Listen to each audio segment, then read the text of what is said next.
مادر سلام، ما همگی ناخلف شدیم، در قحط سال عاطفه هامون تلف شدیم.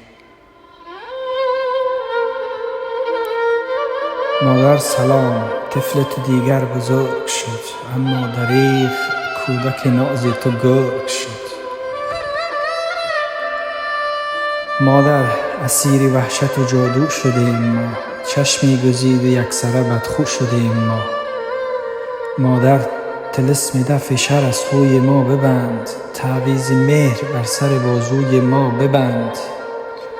ای ما پلنگ شدیم تو سوختی، ما صاحب تفنگ شدیم تو سوختی.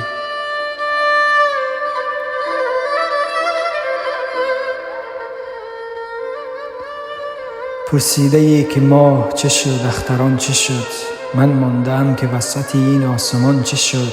دوشیزگان قریه بالا کجا شدند؟ گلچهره و گلاغه و گلشاه کجا شدند؟ گلشاه شکوفه داد، جوان شد عبوس شد، در دشت های تفته تفتان عروس شد. گلچهره خوش به حال غمش غصه سیر خورد، یک شب کنار مرز وطن ماند و تیر خورد. از او نشان سرخ پری مانده است و هیچ، از ما شکسته سری مانده است و هیچ. اینک زمین پیاله خون است و هیچ نیست، زخم است آتش است جنون است و هیچ نیست. امشب هجوم دوزخی باد دیدنی است، این گیر و دار و گردن پولاد دیدنی است. در چار سو دمیده و در چار سو دوان، اینک منم چو پا دیدی آواره در جهان. اینک منم دو پای ورم کرده در مسیر، اینک منم مسافر این خاک سرد سیر.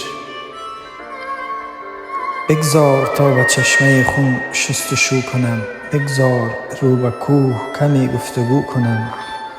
این کوه شانه های مرا چون برادر است، بگذار با برادر خود گفتگو کنم.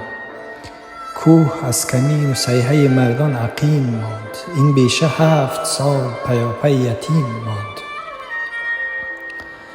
این بیشه 7 سال پیاپی یتیم ماند.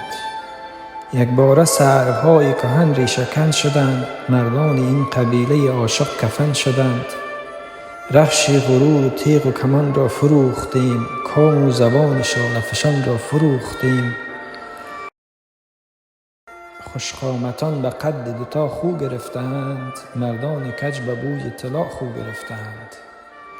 اینک نشسته ایم سبک در کمین خویش، چشم انتظار سوختن آخرین خویش. اینک نشسته ایم که تا مارهای خشم از شانه های مست کسی سر بدر کنند. اینک نشسته ایم که تا نسل سامری گوساله های شیریشان را بقر کنند. جمعی بران سرند که ناموس و ننگ را نذر کلاه گوشه یک تاجور کنند.